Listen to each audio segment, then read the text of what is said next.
आइए आप लोगों को दर्शन कराते हैं बाबा मनीराम के अखाड़ा का,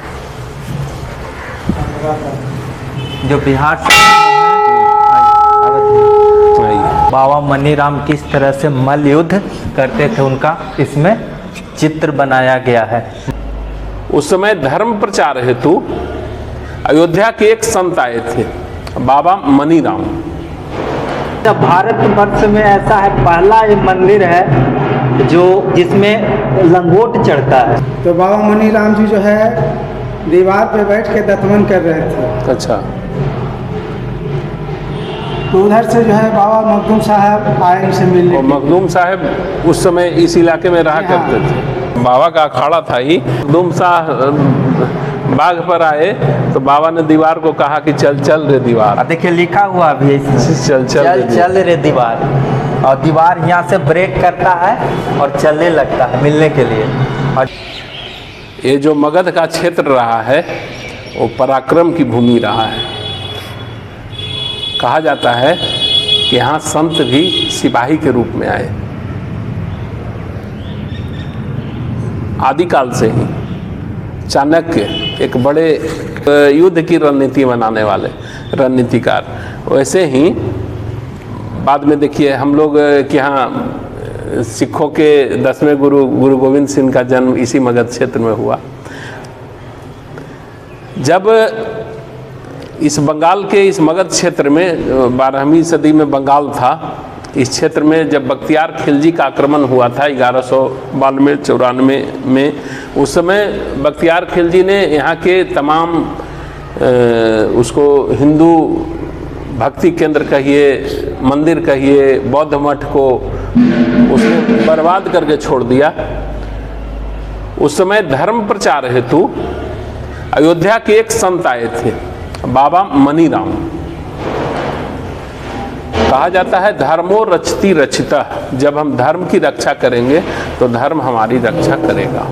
बाबा मनीराम 1248 ईस्वी में यहाँ धर्म प्रचार हेतु आए। अभी हम लोग उनके अखाड़ा पर हैं। यहाँ के लोगों को धर्म की भी शिक्षा देते थे और धर्म की रक्षा की भी शिक्षा देते थे। एक बात तय है, आप चाहे कितने भी ज्ञानी क्यों न हो, कितने भी प्रकांड क्यों न हो, जब तक आपके ज्ञान को संरक्षण करने की क्षमता आप में नहीं होगी, उसकी सुरक्षा करने की क्षमता नहीं होगी, आपके ज्ञान का कोई वैल्यू नहीं है। यहाँ हम जिस इलाके में हैं, इसी इलाका में तिलाधिक विश्वविद्यालय, शिक्षा केंद्र, नालंदा शिक्षा केंद्र, तमाम को हर चीज की पढ़ाई होती थी, लेकिन इस्लामी आक्रमण ने सबको ध्वस्त कर दिया। इसलिए ध्वस्त किया कि रक्षा की व्यवस्था नहीं थी उसको। हम अपने ज्ञान को संरक्षित करने के लिए भी शस्त्र उठाएं, ऐसा शिक्षा हमें बाबा मनीराम से मिलता है, जिनके अखाड़े पर हम बैठे हुए हैं। ये बाबा मनीराम के बारे में विशेष यहाँ के कमेटी के विपिन जी बाबा मनीराम के बारे में बताएंगे। भारत वर्ष में ऐसा है, पहला ये मंदिर है जो जिसमें लंगोट चढ़ता है। हाँ, सरकारी मेला लगता है, यहाँ लंगोट चढ़ाया जाता है। यहाँ की परंपरा है लंगोट चढ़ाने की। इसका भी दोनों साथ में चढ़ाते हैं। बाबा मनीराम जी आपके 1248 ईस्वी में आए। उस जमाने में ये आज इतनी बड़ी शहर जो देख रहे हैं, ये पूरे जंगल थे और नदी का घाट था किनारे। बगल से नदी बहती है। यहाँ ये पंचाने नदी की पंचाने नदी का छोर, ठीक, जो कि अभी वर्तमान में आप गोविंद छत्र के नाम। और उस जमाने में बाबा जो है संत महात्मा जो भी थे वो जंगल में, पहाड़ में, खो में तपस्या करते थे। 2 शिष्य इनके साथ में आए। एक अच्छा। राजा प्रहलाद सिंह, 2 शिष्य को लेकर के आए। एक राजा प्रहलाद सिंह और दूसरा वीरभद्र सिंह। अच्छा, एक तस्वीर लगा है यहाँ पर। ऐसा सुनते हैं कि उनसे कोई आया था मिलने, तो दीवार पर बैठे हुए थे, बोले कि चल दीवार चल। जी हाँ। तो क्या है उसकी विशेषता? ये जो है पूर्व जमाने में आप अभी भी बहुत सा महल या किला देखते होंगे कि बहुत मोटी मोटी दीवार रहती थी, जो कि 2 आदमी, 4 आदमी, 5 आदमी आराम से सो सकते। हाँ, इतनी मोटी मोटी दीवार। बिल्कुल। तो बाबा मनीराम जी जो है दीवार पे बैठ के दतमन कर रहे थे। अच्छा।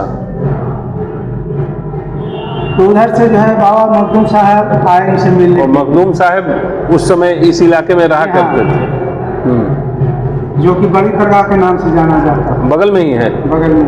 अच्छा, मखदूम साहब यहाँ आए। लोग कहता है कि मखदूम साहब बाघ पर चलते बाघ थे, पर शेर पर चलते थे। शेर पर चढ़ के इनसे मिलने के लिए आए। अच्छा। तो शेर की सवारी कोई आम आदमी नहीं करता है। उस जमाने में अपने आप को शक्तिशाली समझते थे। अच्छा। और कोई शक्तिशाली आदमी ही बाघ का सवारी करता है, कोई आम आदमी नहीं करता है। वो शेर पे चढ़ के आए इनसे मिलने के लिए।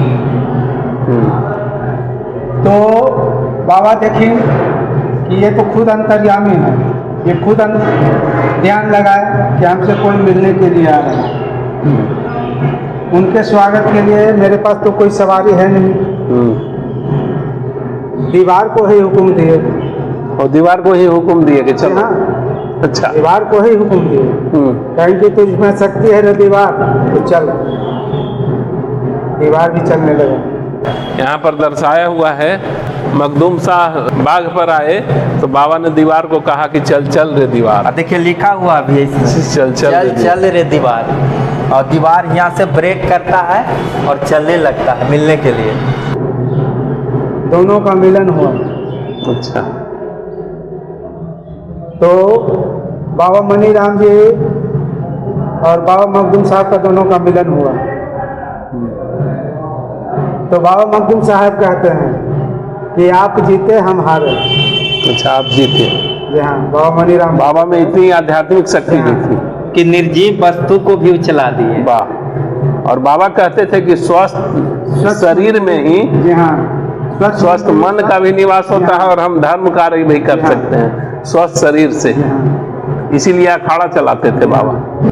और ऐसा तो हो सकता है कि उस समय यहाँ मुसलमानों का आक्रांता होगा, इस वजह से धर्म रक्षा के लिए आए।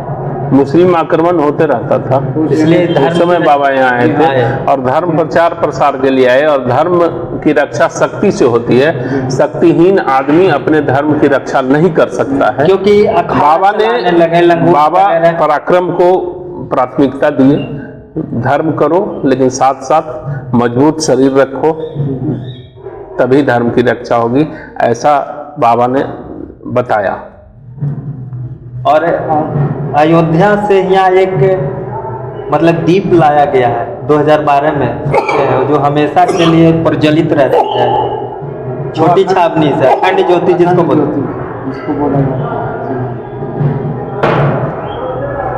ये बाबा मनीराम जी का जीवित समाधि स्थल। अच्छा हाँ, अच्छा, ये समाधि यहीं पे लिए हैं और जीवित समाधि है। वाह। बाबा जो है 1300 ईस्वी में जीवित समाधि ली है। 1300 ईस्वी में जीवित समाधि। पहले की एक उस समय की एक परंपरा रही है, जो प्रमुख संत होते थे ना, कई जगह आप जाइएगा तो ऐसा मिलेगा कि वहाँ के प्रमुख संत जो हैं वो जीवित समाधि ले लें।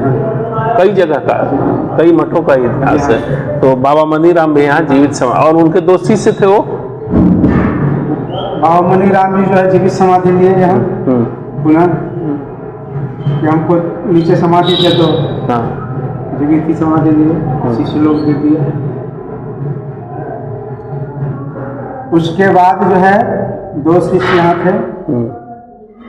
तो मरने के उपरांत जब इनकी मृत्यु हुई तो उन्हीं के बगल में बाबा के शिष्य लोग को समाधि दिया गया। अच्छा, ये तो बाबा का समाधि है। और उन लोगों का एक बाबा की समाधि है। अच्छा, और 1 2 3 पाँच है, 5 है। 4 उनके शिष्य की समाधि है। वो चारों उनके शिष्य हैं। एक बाबा की समाधि। 2 बिहार शरीफ अयोध्या से साथ में आए अच्छा, और 2 बिहार शरीफ के थे।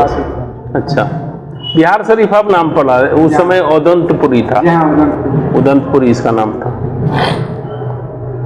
2 शिष्य इनके स्थानीय। अच्छा, जो मूर्ति पांचवा है वहाँ पर है बाबा के समाधि के नीचे में। अच्छा, नीचे में।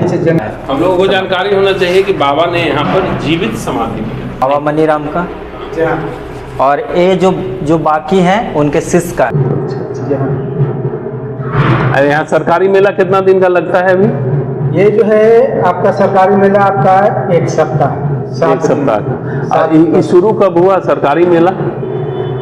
पहले लोग रामनवमी के अवसर पर इनका मेला अच्छा लगाते थे सब। अच्छा, वो स्वयं समाज की प्रेरणा से होता था। तो आपका जो है एक कपिल देव बाबू जो है, आप उस जमाने में जो है ये पटना जिला था। अच्छा, हाँ, पटना कमिश्नरी था। हाँ, पटना जिला। तो उत्पाद विभाग के एक इंस्पेक्टर आए। अच्छा। उनके 6 पुत्री थे, पुत्र नहीं थे। तो उनको पता हुआ कि बिहार शरीफ में कोई संत महात्मा का आश्रम है, अखाड़ा है, जहाँ के उनके समाधि स्थल पे मन्नत मांगने से जो पूरी होती है। अच्छा, इसीलिए मनोकामना मंदिर भी बोला जाता है। तो वो जो है यहाँ आके भगवान बाबा मनीराम जी को मन्नत मांगे। 6 पुत्री मेरे पास, एक पुत्र की प्राप्ति नहीं, पुत्र रत्न हो जाए, पुत्र की प्राप्ति हो, वो मंगल कामना किए, बाबा आशीर्वाद दिए। उस जमाने में बाबा का तो खैर सबके लिए अभी आशीर्वाद है। बाबा जीवित समाधि लिए हैं तो जीवित हैं। पुत्र की प्राप्ति हुई उनको। तो 6 जुलाई 1952 ब्राह्मण बनारस से जो है सब कपिल देव बाबू जो है ब्राह्मण लोग को बुलवाए, और यहाँ जो है पुनः आषाढ़ गुरु पूर्णिमा। अच्छा, मतलब गुरु पूर्णिमा के अवसर पर यहाँ मेला शुरू हुआ। 6 जुलाई 1952 को जो है गुजरात जो है ये मेला का उद्घाटन करती है। अच्छा, ये सरकारी मेला का उद्घाटन करती है। तब से अभी तक के चलता है मेला। अगर लेंगे तो इनका मेला आषाढ़ पूर्णिमा है, जिसको गुरु पूर्णिमा कहते हैं। वही गुरु पूर्णिमा होता है। और उस समय डीएम खुद यहाँ के जिलाधिकारी लंगोट चढ़ाने आते हैं। जिलाधिकारी, DMSP। हाँ। और यहाँ पर जैसे बोला जाता है कि पूर्व राष्ट्रपति ज्ञानी जैन सिंह, पूर्व राष्ट्रपति आपके ज्ञानी जैन सिंह, स्वर्गीय इंदिरा गांधी, स्वर्गीय राजीव गांधी, और इंदिरा गांधी आई हैं यहाँ। हाँ, अटल बिहारी वाजपेयी जी, इंदिरा गांधी, और ये जो है ज्ञानी जैन सिंह, और ये राजीव गांधी उस जमाने में आप ये 82-83 में के लगभग आए। अच्छा, चलिए, बढ़िया। और आडवाणी जी भी आए। उसके बाद जो है आपके जितने भी प्रधानमंत्री बने, आपके अटल बिहारी वाजपेयी हैं, लाल कृष्ण आडवाणी हैं, सब आए। लालू प्रसाद जी आए हैं, नीतीश कुमार आए हैं। नीतीश कुमार तो ऐसे करते हैं, ये तो एक गृह जिला है इनका। हाँ, नीतीश कुमार का गृह जिला है। सही। और जो देखिए लंगोटा चढ़ाते हैं उनका इस पर सबका लिखा हुआ है। नालंदा